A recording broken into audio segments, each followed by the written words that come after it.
Welcome to the Lunch Break ABCs. This is a show where you have dedicated an hour of your time, of your very important lunch break today, to take away one or two business or life strategies that will help you to take it to the next level personally and professionally. I am joined today by Mr. Ben Albert, Mr. Andrew Biernat, and Christine Smith herself. And together we are the Lunch Break ABCs. So before we talk about our topic today, which is all about how to authentically amplify your brand, Mr. Andrew Biernat is going to talk about how the Lunch Break ABCs came about in the first place. Love it. Thank you for the intro, Brandon. Friends, welcome. The genesis of this is like all good things networking related. It just kind of happened through iteration and trial and error and was started on a podcast episode that I had with Christine and Ben, actually just released this week. And we had a blast chatting and talking. And it was my first episode where I had more than just me and a single guest. So it was a multiple guest show. So we got to explore a lot of ideas, bounce a lot of thoughts back and forth. And we said, man, we got to do this again. We got to do this more often because this was a lot of fun. It was really interesting. We all learned something from each other. And I think the audience got to learn a bunch because we all got to share so well. So we batted the idea around. We said, okay, we want to do this more often. How do we do that? Who's going to do it? Who's going to do what? And then we're like, okay, well, if we're going to do it, maybe we do it live. That'd be kind of fun too. And if we're doing it live, it's kind of ugly having just 3 tiles. So let's see if we can get a 4th tile in there. And we're like, okay, well, who's the obvious choice, right? That's our friend Brandon. And so, okay, so now we got the 4 of us. We kind of collaborate a little bit more. Okay, what are we going to do? What's going to be about? What's the structure? And we're like, okay, we got Andrew, we got Brandon, we got Ben, we got Christine, we got A, we got B, and C. So we went with A, B, C, and then we're hitting the lunch hour. So kind of a lunch break, kind of a vibe to it. So our whole goal with this is to kind of crowdsource some thoughts and ideas from our audiences for us to discuss and share on some of our expertise, some of our experience, some of our stories, and hopefully you guys can absorb from that. So look for after this show, for our next show, we'll be doing a vote again to be talking about whatever topic we decide, right? So this one is based around the letter A. We put authenticity out there. We put amplify your brand out there. Do you guys remember what some of the other 2 were? You had some affirmations. There's another one. One that got like 0 votes. That's probably the one we're forgetting. The audience voted for this one. The audience voted for this particular topic today. And these came in very close. So one was authenticity was really high up there on the votes. And then amplifying your brand was another one that was really high up there. So we're combining both of these today for our episode. So the idea here, authentically amplifying your brand. That's going to be the core of our show. And then our next show is probably going to be centered around the letter B, but today's the letter A. So for our letter A today, who wants to kick us off? Anybody super excited? Maybe Christine? Sure, I'll kick us off. No problem. Let's go. So I guess, this whole thing is very interesting to me because it's like a mastermind of mosh pit madness here with resources. But I think, focusing on our topic today, how to really be authentic with your brand, I honestly think it comes out with how people see you, right? You can say whatever you want, you can do whatever you want, you can put anything you want on social media, but how are people actually talking about you? And are they talking about you? Because if they're not talking about you, that's definitely not, to me, that would be an indication your brand isn't out there or it's not out there enough. And if they are talking about you, is it accurate to what you've envisioned, for your brand? And if it is, to me, that's like your authenticity is validated at that point because other people are able to easily talk about it. They're able to share it with other people and replicate it. The ripple effect is live at that point. Yeah. Well, that makes me think of, especially in social media or when we're putting ourselves out there as a personal brand, authenticity can be a double-edged sword, right? You can put something out there and it can have a very, very negative impact on people, or people can have a lot of backlash. I had a conversation with a mutual friend of ours, Nick Koziel, on his podcast recently, and a topic came up of a Instagram CEO who had LinkedIn CEO who had posted a video of him or a picture of himself crying, saying he laid off a bunch of people. So he's got, medium-sized company, but, it was a huge deal for him. It was really sad that he had to lay off people. but everything that he talked about in his post was extremely me and self-centered. And he got a boatload of like I had the whole LinkedIn community talking about this one particular CEO of the small company because he made it very much about him instead of about his people when he was posting something authentic, right? So he's crying because it's really hard. It's hard to have to let people go that you built these powerful relationships with, but at the same time, he did it in a way that didn't resonate. So I guess there's like that dark side of authenticity as well, and that's why I think a lot of people are kind of scared to start treading in that water. So for maybe Brandon, what's some of your experience with sharing authentically and maybe going well or not going well? I think we're doing it right now. And we said this before we went live, but we don't have like this elaborate game plan and step-by-step, formulation for how this conversation with the four of us is going. Like, this is the first time we're doing it, right? We have all worked together. Some of us have worked together longer than with others. Like, I've worked with Christine now for going on several years, and Ben and Andrew, you guys have known each other much longer than I've known each of you. So we don't really know how this is going to go. And we don't pretend like we know how this is going to go. We don't pretend to have done this hundreds of times. And authenticity, I believe, comes down to the difference between one, being your best self versus being your false self, right? Because I've been a false self in the past, and we can talk about, what that means afterwards. But I like what Christine said when she says, how do other people see you? Right. But recently, when I say we, me, Christine, and Brian Rollo, our other partner in Team Elevate, we sat down and we asked the question, how do we want to be seen? Right. And in order to do that, we had to ask, okay, well, what are the values that we as a company live by? And we didn't want to be the stuffy corporate trainers who come in the oversized suits with the briefcases and like the 1960s hotel room conference room. Like, we wanted to be fun. We wanted to be outgoing. We wanted to be warm. We wanted to be authentic. We wanted to be a young energy, right? So we first defined how we want to show up. We defined who it is we want to be. And then we've intentionally set ourselves up to be seen that way from our ideal client.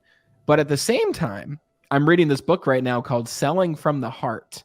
And it's by Larry Levine, who is a great guy. Christine, you're nodding your head because Bill McCormick, right? Tonight we're doing the LinkedIn workshop, and I'll be there. So I'm excited to see you. Awesome. And I'm reading the book, and he said, actually, as one of the first exercises, if you went to all of your past clients right now and you asked them, what are the 3 words that you would use to describe me? What do you think your clients would tell you, right? You can even make a list of what you hope they would say, but don't just hope. Go to them and say, hey, I'm just doing this experiment, this study. How did you view me when I did this work with you or with your team? And see what other people are saying about you. And then you can begin to intentionally craft how you want to be seen or your perception so that you're seen more in that light that you want to be seen as. I mean, what do you think, Ben? I think that's incredible. I think that authentically, I'm here to learn because so amplifying a brand, we can talk about that. But when you bring authenticity into it, that's a completely different category. And I do think it is selling with love, selling from the heart, telling stories from the heart. For me, I've determined 3 major values in my life are growth mindset, connection belonging, and fun. I want to have fun. What's life? It's not worth living if it's not fun. And then it's okay, I want to share these values authentically with stories, how I did it and why I did it. But the line that you kind of have to skirt with and not pass, similar to what Andrew was talking about, is you don't have to share all your dirty laundry either. You don't have to share your worst moments, especially if you personally haven't processed them yet. Because then it might come out the wrong way. It might come out work in progress. I am a work in progress as I'm saying this right now. So the question I've been asking myself is, how do I take my values, explain the why and the how through a story, and then the person that's a step behind me can learn from it?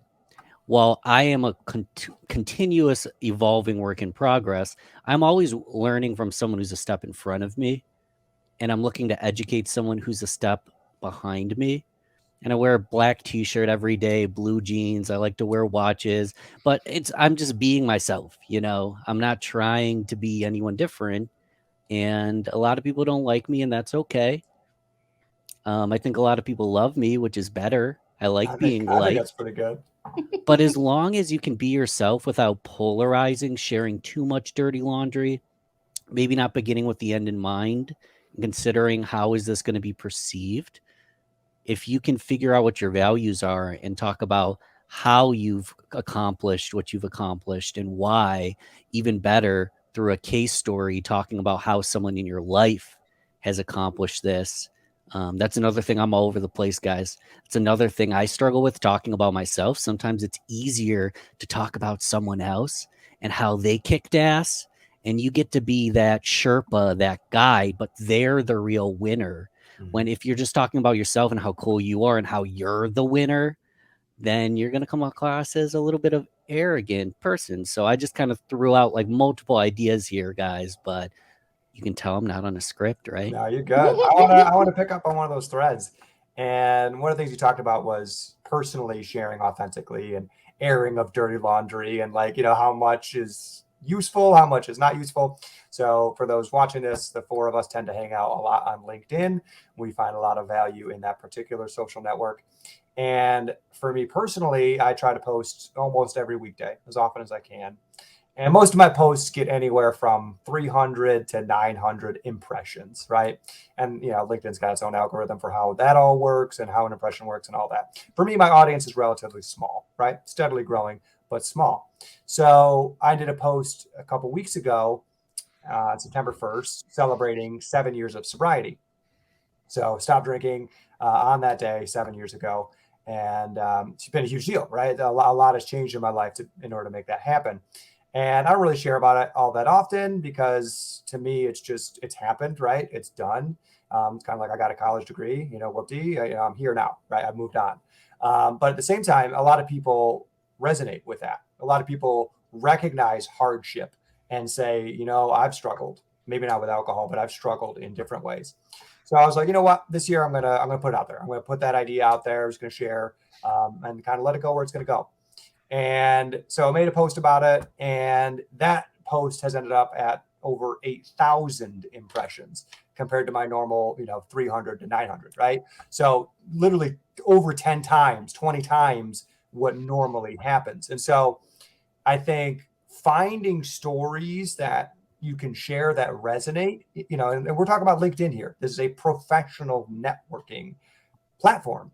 And I shared on, you know, basically loving alcohol to the point where that was the only way that I had fun, and kind of shared my journey along that, right? But in doing that, that type of thing resonates with people more than learning about how to improve their portfolio in their investments, right? More than learning about, you know, whatever it is your particular profession is, whether, you know, it's marketing or coaching or speaking or whatever our individual topics are, right? People resonate more, I think, with the human experience versus our expertise.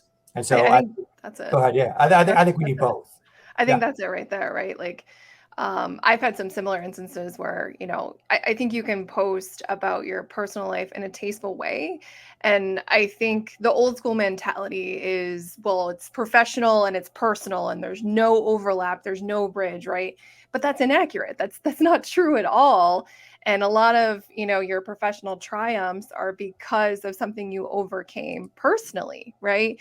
So, you know, you kept going, and regardless of the things that happen in your personal life, no matter what they are, nothing is too small because it affected you.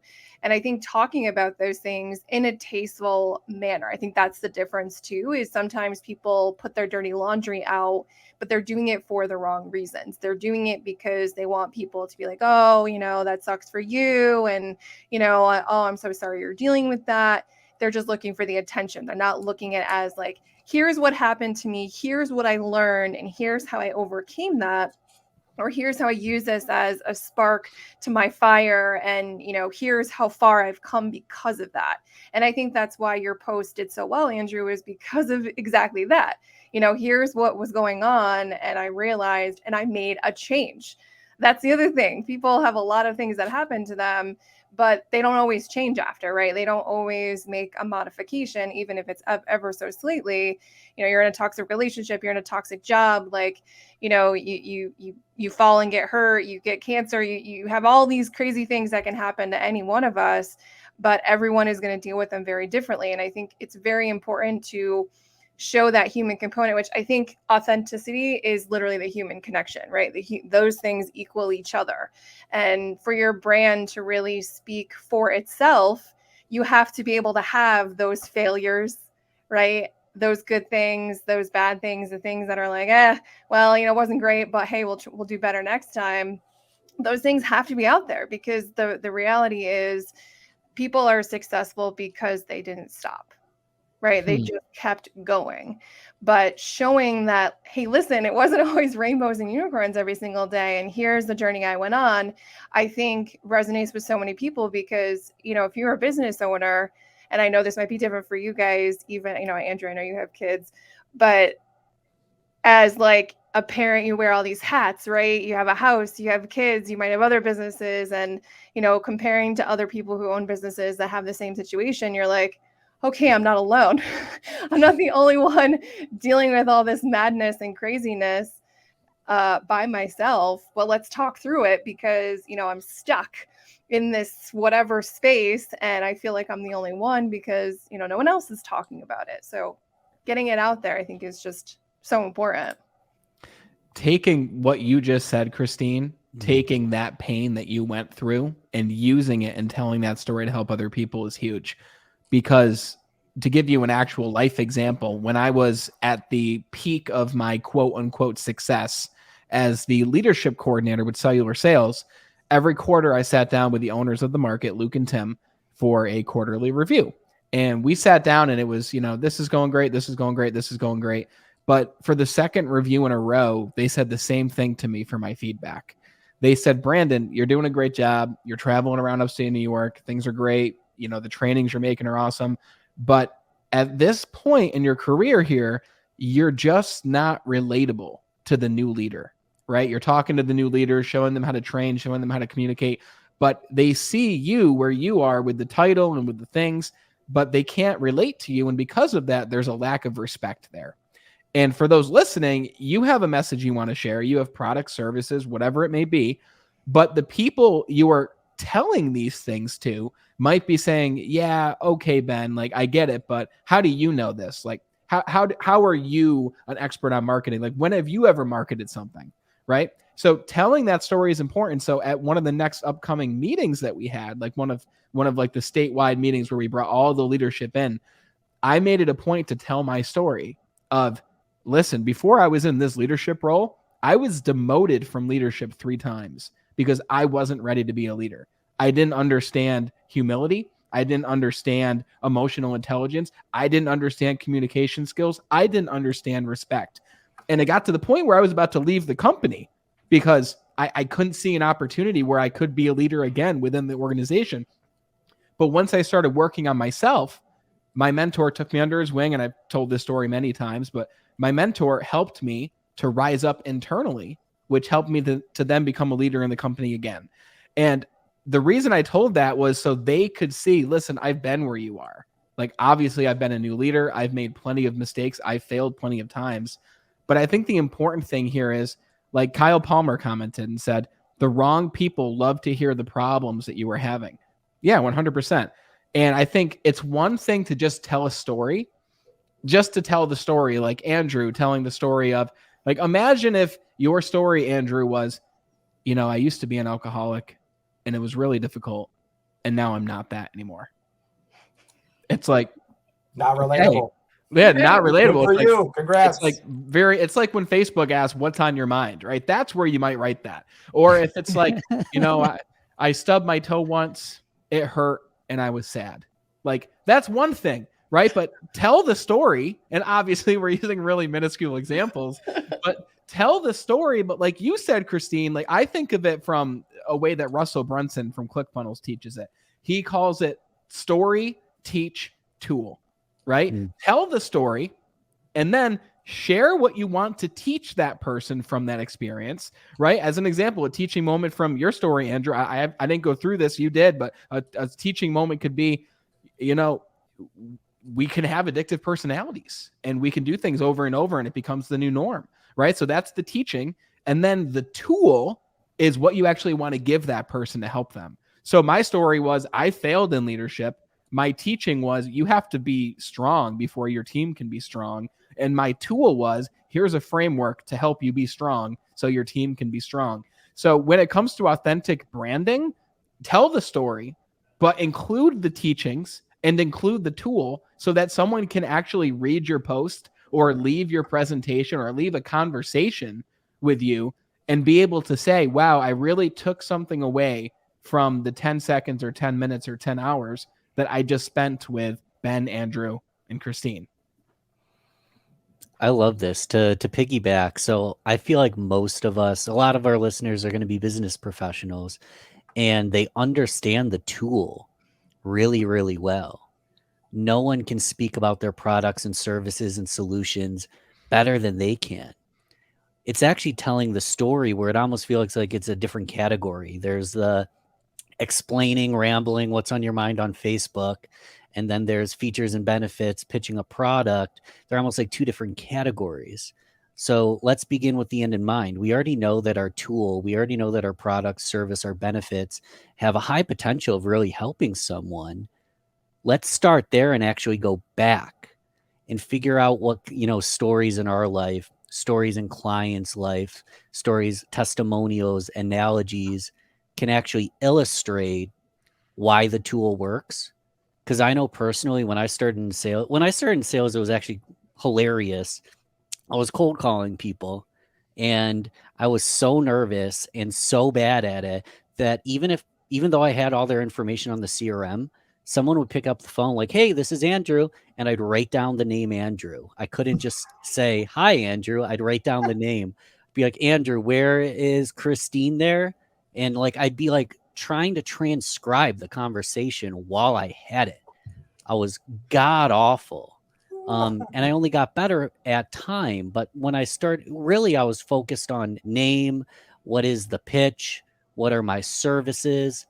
And sometimes you have to slow down to speed up. And when I learned to be more conversational, to tell a story, hey, I'm giving you a call because my manager asked me to reach out because of this new exclusive benefit through the blank, and kind of tell it through a conversational tone, I'd get through more doors.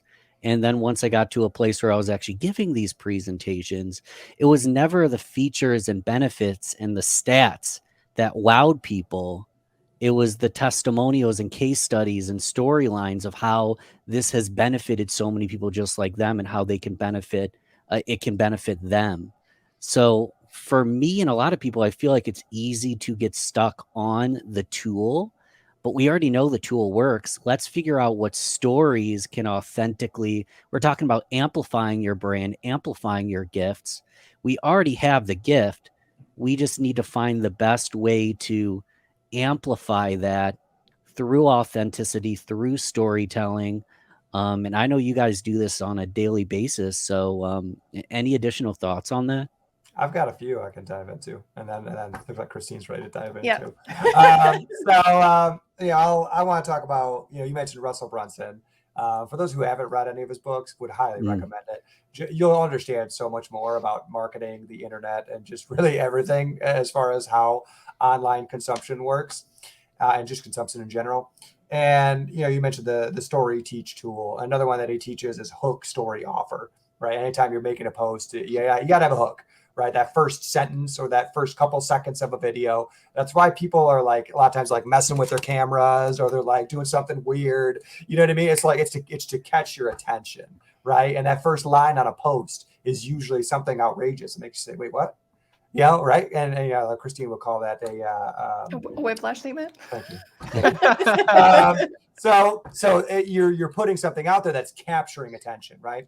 And when you look at story structure itself, A story, usually, if you look at a good book, a lot of times they'll start in the middle, right? And then they'll flash back to the beginning a little bit later, because they're trying to capture the craziness or the excitement or the intensity, and just like, whoa, kind of like really just draw you in, right? So a lot of times there'll be like an opening scene in a movie, and then the next 3 or 4 or 5 scenes after that are not related at all. And you're like, wait, so okay, so this is all connecting into that. How did it do that, right? It creates a sense of mystery or intrigue. And so with our stories, we're leading it a lot of times with pain, or with something interesting, or something that's kind of challenged the status quo, or something that's really going to hook us and draw us in, right? And then we tell that story, and a story has ups and downs, peaks and valleys. And if we can bring people along for a ride, that's the key. And people don't like stories that end badly, right? If they're expecting it to end badly, they like it, right? They go in to see a horror movie, they're expecting it to end badly for most people in that movie, right? But if they're expecting a hero type journey, right? That's why Game of Thrones was such a hit, because that I read the book before I watched any type of show. And so I'm getting through this book, and they really build up this one character, Ned Stark. He's the hero character, fits all the characteristics, great virtuous man. And then, spoiler alert, at the end of the book, he gets his head cut off, right? And you're like, I had to reread that section of the book 3 or 4 times, because I'm like, this doesn't make any sense. This was the good guy. No, they killed him. Right? But like that in itself, like, drew me in even deeper, right? But they take that hero's journey, and we build something up. And then at the end of it, there's something to be learned. There's that lesson. There's that takeaway, that piece to take home, right? Brandon mentioned the tool, right? So in a hook story offer, right? You're hooking them, you're drawing them in. You have the story, you're bringing them on a journey, and then they end up somewhere, right? That's your call to action. That is your encouragement. That's your tool. That's your opportunity. That's whatever, right? You have something at the end of it that they can grab onto and say, yes, I've been on an emotional journey. Now I can go somewhere. And I think story leads to emotion, and we buy and we make decisions on emotion, and then we justify it with features, benefits, and whatever else we can find that makes sense. But if you can master storytelling, if you can master doing that in an authentic way, you can build yourself up, you can build your brand up, you can build your customers up, right? Like Ben was just talking about. If you can elevate your case studies, you can elevate these people, and then show that hero's journey. Here's Ted. He started off 50 pounds overweight. His ankles hurt every time he got out of bed, right? And then all of a sudden, now he's gone on this journey. He's lost all this weight. And here's the great result, right? Here, we got this cool offer starting this month. You know what I mean? All of a sudden, now you've gone on a journey. You've seen someone else do the journey. And the story kind of ties you into it, because you recognize that human component. But for Christine, I'm kind of curious your take. Yeah, so my thoughts on this kind of stem back to the marketing component.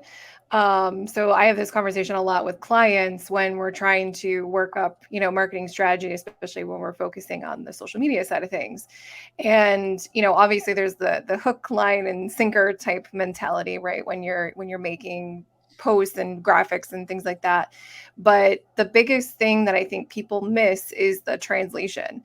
So like me, as a marketing strategist, I am a translator at the end of the day. So I am trying to take terms that somebody uses, that they're an expert in their field, right? And I think people do a really bad Yes, they do a really bad job of this, unfortunately, because they're so excited to talk about what it is that they're doing. And, they might start painting that picture or that journey, but they're using lingo that isn't going to be attractive to the average person. And it's lingo that's very, tech heavy and in line with the industry that they're in. I don't care what industry, like this applies literally across the board to everyone. And like financial advisors are completely guilty of this, because they use the same lingo over and over again. I'm like, that's great. But like, you can say other things that are going to be more attractive to somebody because they haven't heard it that way before, right? So I think the biggest thing is just really considering, how do you translate what it is that you're trying to get out there in such a way that's palatable to the average person that has no understanding of your industry, maybe has come across it in passing.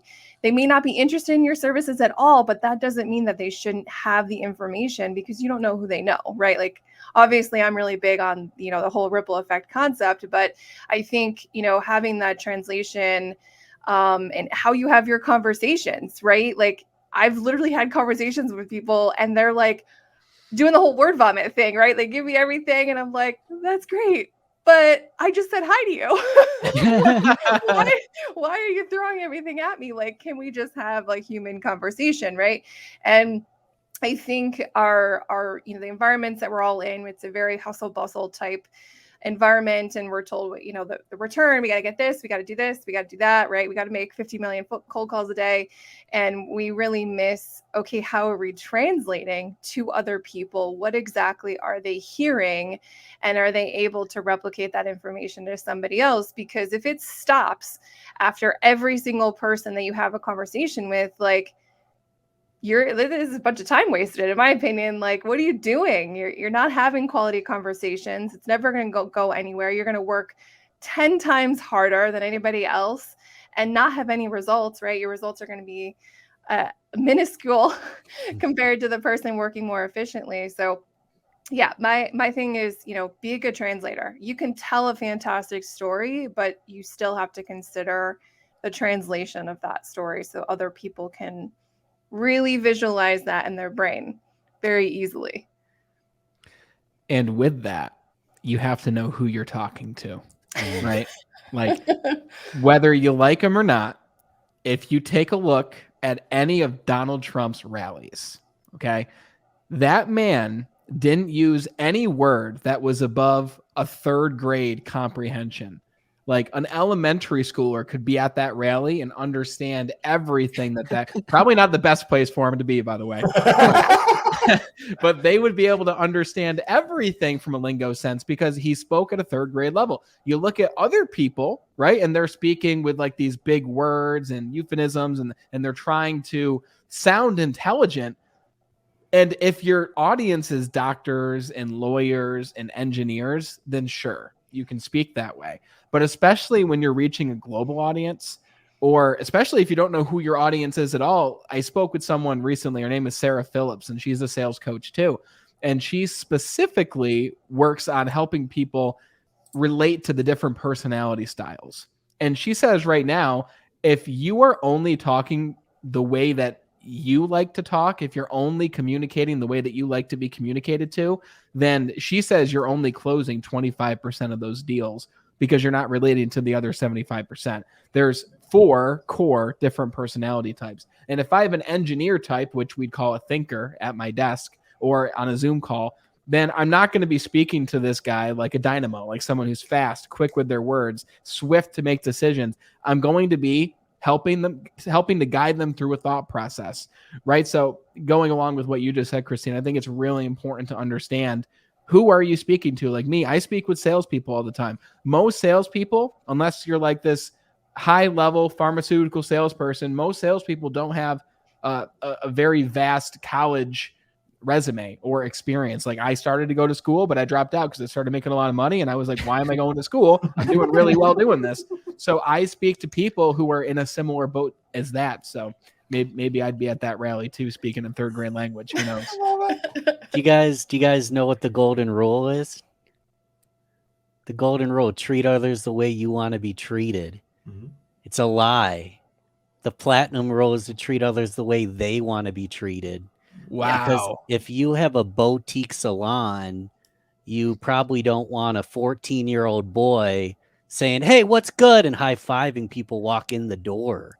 If you're an attorney, you want to treat other people the way they want to be treated, and different age groups, demographics, industries are going to have different clients. And I feel like the answer is in the client. They'll tell you exactly how they want to be spoken to. Just listen to their language patterns, not your own. Listen to them. There's a trick with that. Yeah. And you can use it for all types of platforms. So if you're like texting, you email, you talk to somebody, and even physical form, it's called mirroring. So it's a really easy way to essentially show that you're paying attention, that you're listening, and people usually are more relaxed with people that are doing things similar to them. So paying attention to how they stand, right? So if they're not necessarily saying if their arms are crossed and they're in an aggressive manner, you should copy them, but you want to essentially try to do what they do. And same thing with how they respond via email or text message. If they give you a very long email or text message, because that's just how they do things, right? I'm not saying reply with the same length, but you want your email to probably be a little bit longer than okay, or just a simple response. You probably want to have bullets and, maybe more detail within that email, because that's just that type of person. You might get an engineer response versus, a lawyer response or whatever. It's good to be mindful of how other people are acting. If they're nodding, if they're smiling in the conversation, if they're laughing at whatever jokes that you're dropping or not, and being aware, I think, is the biggest thing. Most people are not very aware of how they have conversations. They're not very aware of how people are responding to how they are having conversations. And I wish people took a little bit, like 10% more effort into being aware of your surroundings. You would get so much information. Yeah, go ahead.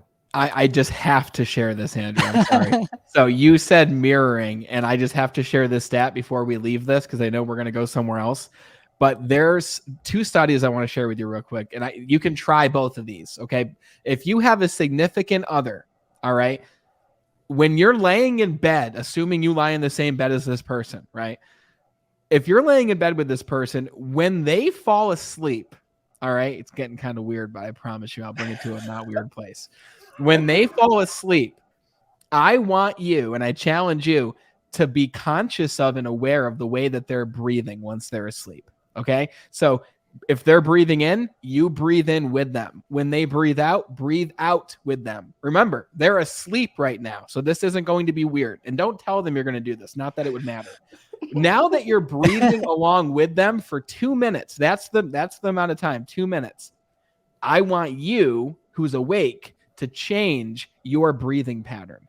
Start breathing faster, right? And watch what happens with their breathing. It increases within 60 seconds. Their breathing will match your quicker breathing. That person's asleep. They don't know that you've matched them, right? There's a part of our mind that's always active and always awake and always aware of our surroundings, and that is the primal part of our brain. That is the part of our brain that is relating to someone who is matching and mirroring us. The only thing is, don't stop breathing, because you want them to still be alive. So speed your breathing up. If you did stop breathing, they would wake up. Like, you can try that too, but they'll probably get pissed off if you tell them what you're doing. So speed up your breathing. The second one, just really quick, because this is fascinating. You can do this even if you don't have a significant other to do the first one with. Go to a restaurant, whether it's alone or with a friend. Pick somebody from across the restaurant that you're going to mirror. It could be anybody. And they don't even need to be facing you. They can be at a peripheral to you, but they do have to be able to see you, even with the peripherals that they're not consciously aware of. Every time that person takes a drink out of their cup, pick up your cup and take a drink with them. Sounds crazy. They're not going to know you're doing this, and don't make it obvious, or else they'll probably kick you out. But when they raise their cup, raise yours. Do this for 5 to 10 minutes, okay? And then once that person sets their cup down, a few seconds later, pick up your cup and take a drink. They will pick up their glass and take a drink. Oh, I got to try this. It's mind-blowing. Yes, I've tried these. Yes, both of them work. And it works astoundingly well. So, Brandon, do you think my girlfriend can get me to stop snoring then? You'll have to try it and let us know. I love it. Well, I was going to say, like, my wife's going to have to try this on me, because I always fall asleep first. Oh, man. But, you know, the pieces we're talking about here, as far as mirroring, I think that plays a lot into authenticity as well, because, and like anything, you can manipulate human behavior to get results that are good for you. I think most people feel pretty grossed out by that concept, right? I think all of us on this call like the idea of win-win scenarios, right? Where we can go somewhere together and both get what we're after. And, I look at when we lead with something authentic, when we lead with something vulnerable, it encourages other people to be drawn in to do that same thing. So I made my, sobriety post, but I had seen probably 3 or 4 random posts of people I'd never heard of sharing their sobriety story first. And I was like, oh, this is an okay thing to do here, right? These are getting a lot of likes and a lot of play, but really the whole point of it is, for me, was to share a lesson, was to share some of my takeaways, like why this matters, why this is important. Because my hope is that if one person can better themselves because of mistakes that I've made, that's fantastic, right? It's more than just me getting to learn from my mistakes. Now other people get to do that as well. So I'm maybe want to kind of pull the topic open to the idea of being authentic and being vulnerable, and how that helps other people to mirror that right back to us. And then maybe at the same time, because I've done this, where someone's authentic and vulnerable, and I'm just kind of stonewall, right? I remember one of the first times someone like shared their life story with me, was a drinking buddy from back in the day. And at that time, I was very internally disconnected. Like, I had no idea who I was, what my story was, or really anything about myself. And so he goes into this really deep story, shares all this stuff. And then at the end of it, he's, kind of like looking for some like reciprocation. And then like I share this super lame, little bit about myself, but I wasn't able to meet him where he was at, and actually hurt our relationship because I wasn't able to do that. Be willing to be a magnet. And sometimes you attract and sometimes you repel. Yeah. Damn, that's a powerful story, man. I think at the same time, be an inspiration for others. And I remember, if you think about who your main inspirations were growing up, maybe it was your family, it was someone close to you. But when I first discovered personal development, it was a brand new philosophy to me, working on yourself.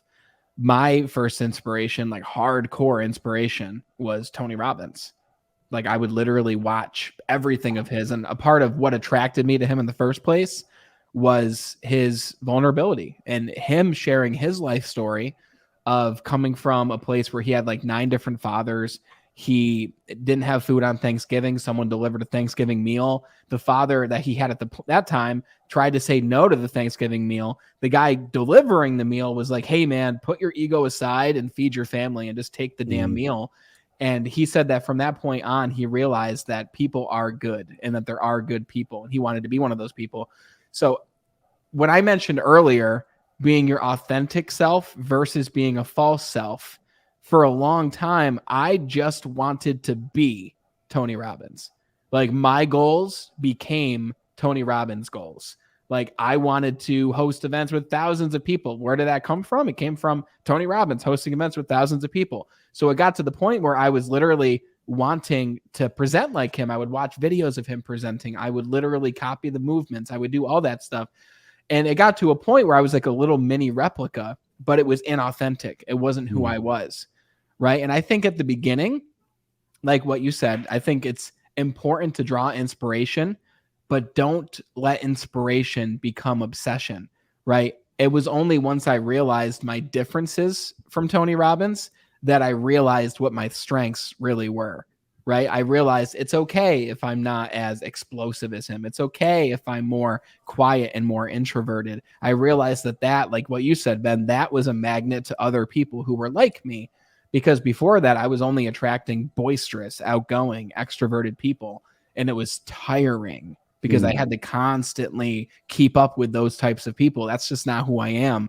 But once I leaned into who I really am, that's when I started meeting people like Christine, right? And Christine's not like, she's definitely more extroverted than me, but she's definitely a lot more chill than someone like Tony Robbins is, right?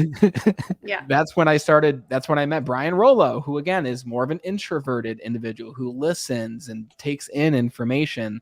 So draw inspiration, but at the same time, don't lose focus of who you are and what makes you special with your own strengths. Yeah, I want to touch on a piece really quick. That idea of to be authentic, you do need to kind of know yourself, understand yourself, and separate yourself from other people, in the sense of it's easy to latch onto what other people believe or what other people desire or what other people say is important. And if you can truly take that time, do that work to divorce yourself from the societal trappings of what success is, from pulling yourself back from your mentor or your idol, and from really deeply understanding what actually matters to you, it's for me, it's been a tremendous game changer. It has changed so much about the way that I operate. And a friend of mine had mentioned a French philosopher, a guy named Rene Girard, and the stuff that he talks about is basically that we as people don't actually, most of us, on the vast majority of people, don't actually have any wants or desires of our own. We just see what other people want and desire and adopt those as what we want, right? The whole American dream, white picket fence, all that stuff, right? In a sense, people make fun of it a lot because, in a sense, manufactured, right? It's just this created idea, but everyone just keeps pursuing it because it's what we think we should pursue.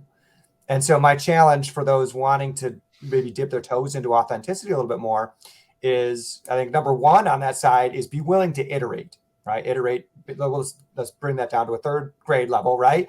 Is just do something, learn from it, and then do it again. That's all that is, right? So when you're trying to be authentic, you're going to suck at it. You're going to be so bad, because when I first started, when that guy told me that story and I tried to share back, I was really bad. I did not have any practice. I did not have any skill in mirroring and bringing authenticity to the table. And so for getting into something like that, understand that you're going to fumble, and that's okay. Be willing to fumble and attempt and try. And I kind of want to end it there. I want to get kind of some more of your guys' thoughts on that. Yeah, I mean, I can definitely piggyback on that. I think the biggest thing is no one knows, right? Like, we're all so hyper aware of like the mistakes that we make, right? And we're so worried about what other people think, but it's like, no one's paying attention. And like, No one no really offense to knows. anybody, nobody cares. Right. Also. No one really cares. And I think, sometimes it takes a major situation for somebody to start making changes or realizing like who they are, or what they want. Right. And I was definitely that person. It's happened a couple of different times in my life. I've had some very like crazy situation, and it caused like, okay, I'm not going to go down that path anymore. And I'm going to make these changes for the better. And, what I learned every time is how resilient in general, a person can be, and you are capable of trying something new and learning something, and being open to opportunity and change. And, I think the other thing too is, if you are worried about how the reaction is going to come out for, friends or family or coworkers, my suggestion to you is you might not be around the right types of people that are going to support you on whatever journey it is that you're on.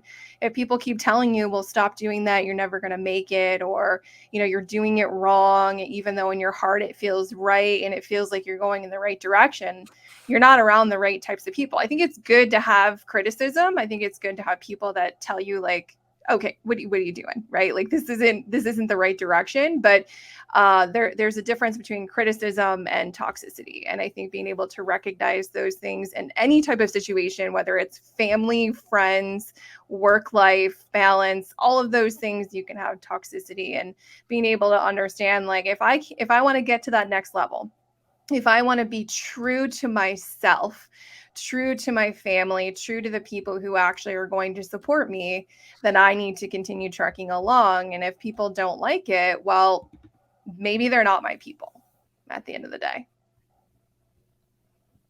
Isn't this why we're talking about authentically amplify your brand? This isn't authentically amplify Christine or Brandon or Andrew or Ben's brand. It's your brand, and all of us are going to have our own unique self. So yeah, like Christine was saying, we might repel some people. We might have some toxic people in our life. I know personally I would make myself smaller because a lot of my history isn't pretty, and I was afraid to share it at times.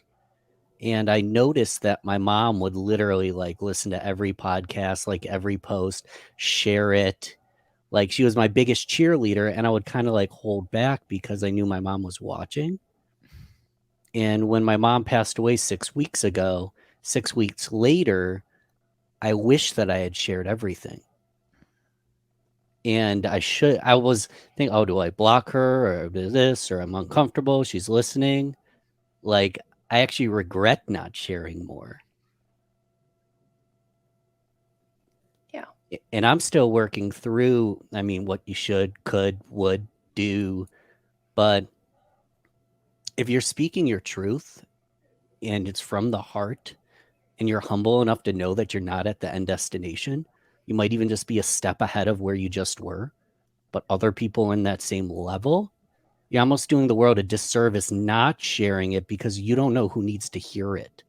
And the people that are repelled and or not ready, that's okay. They might come back around. They might forever be repelled. And that's why there's Alex Joneses in this world that, I don't know about you guys, I think Alex Jones is kind of a psychopath. However, he has a massive brand with a ton of followers and a ton of fame, so maybe he's doing something right. But he's being authentic in himself. I don't aspire to be Alex Jones. I don't aspire to be Trump or Biden, really. I just aspire to be a better Ben, a better me. And I'm talking to myself right now, but let's go back to where we started. This isn't Ben's brand. This is your brand. This is the listener's brand. And we are just here to serve as a reflection on who we are, to give you permission to better be who you are. So everybody's brand is going to look different. No regrets. Dude, you hit me right here, brother. Like, seriously, thanks. I didn't even know it was going to come out of my mouth when I was talking. I'm shook, like, in a really good way. And I think that if people just rewound that last few minutes right there and just shared and just put it out there, not worrying about what people are going to think about your post or what people are going to think about the video you made, like what Christine says, like, no one cares except for the people who do. And the people who do are the reason that you're doing it in the first place. Damn, dude. Thank you for that. I mean, we got a few minutes left, right? So what, and if you don't agree with this, guys, you just let me know, but what might be valuable for these last minutes is if you could give one last piece of advice to help people to amplify their brand or help them be more authentic while doing that, or both, or whatever, what would that last piece of advice be? And Andrew, do you want to kick it off? I'll kick us off. So we just heard Ben share authentically, right? Told something that pulled on the heartstrings, that made us think a little bit more deeply about our own lives. And I know for Ben, I've gotten to see him share his story more and more and more over time. He's been on more and more podcasts. He's had more and more conversations with people, and he's really peeled back a lot of the layers of how he's shared. And I talked about how, for me, showing up authentically and being vulnerable, I used to be terrible at it, right? I didn't know what it was. I didn't know what it was to share. I had to protect everything. I had to keep everything in, stuff it all down. That's why I had an alcohol problem. So looking into the future, how did I move through that? It was through practicing it, was through taking those initial steps. I went to some 12-step groups, heard people share in a wildly open way that blew my mind. The first time I went to a 12-step group, I barely shared anything. I was, hey, what's going on? I'm Andrew. I got some problems. Nice to see you. I kind of just let it move on, right? And then you have people talking about all these horrible things that they've done or been a part of, and you're like, whoa. But at the same time, it gave me permission to start sharing a little bit more, right? Kind of echoing what Christine said, being around those people that are sharing in that way, right? So find a space where you can start practicing authenticity and vulnerability, whether it is a Facebook group, whether it is your current audience in your social media, or it's a church group, or it's a 12-step group, or it's, just one friend where you're going and you're opening up and you're kind of letting some stuff out. I would recommend doing that. And the more often you can do that, the more reps you can get doing that, the easier it becomes to put it out there in a more and more public sense. For me, I started sharing with complete and total strangers. And then I moved to people that I was just starting to get to know. And actually, I saw how powerful that was. It's like a relationship accelerant, right? Vulnerability and authenticity. It takes relationships to a whole nother level so much quicker. And then at the same time, I took that and I started applying it to my important friendships. And then lastly, I actually started applying it to my family and extremely close relationships. I worked backwards because I felt safer, because I felt scared to share that way with the people that mattered most. Kind of like Ben was just talking about, right? Talking about his mom, one of the people that mattered most in his entire life. And knowing that she was there during these vulnerable moments just kind of made it challenging for him at first. And for us, as we start to explore, you might want to work your way back in. Just practice. Start with strangers, move to people that are a little closer, and eventually you can get to that center part of the circle. Well said. How are we supposed to top that? Yeah, it's no topping. Exactly. It's just additional. Everything is just additional. It's additive. That's it, everybody. That's the show. We're done. I would add is to honestly, like, so, you know, we talk about the whiplash statement, but I would actually encourage people to be your own whiplash, right? Like, just be outside of the box, do the things that you haven't done yet because you've either been scared to or you're worried about. Like, just go try it. You know what I mean? Like, you have nothing to lose. And if somebody, you know, makes a stink about it, you know where their place really is. And I think it just allows you to grow a lot faster. You know, the more times you put yourself in an uncomfortable situation, no one likes being uncomfortable, right? But the biggest way to grow is to put yourself in an uncomfortable situation. And the more you do it, the better you are at overcoming those discomforts, and you can grow just light years faster. And it becomes, I know for me, it's become an addiction. How often can I put myself in an uncomfortable situation that I'm like, you know, I don't know if I really want to do this. This isn't really, you know, something I would normally do, but it's like, well, what would I normally do in this situation, right? Like, there's no telling because I've never done it before. So let's just try it. We'll move forward with it and see what happens. If I don't like it after, I don't have to do it again. So true. Andrew, I loved what you said so much that literally, if I had to just give one piece of advice, it'd be an extension of what you said, which is just get started and just do it. And if you're already doing it, keep doing it. Right. And now you heard that framework that we talked about: hook, story, call to action, or story, teach, tool. Like, now you have one more thing that you can be like, okay, cool, I'm going to start doing that. Or with what Ben said, like, just share it and put it out there, and don't wait for a moment that makes you think maybe I should have put it out there. Just put it out there now, but do it tastefully and in a way that does give someone value that they can take and use. Or maybe your product is that value and they say, well, I actually do need this in my life, or whatever it is you do.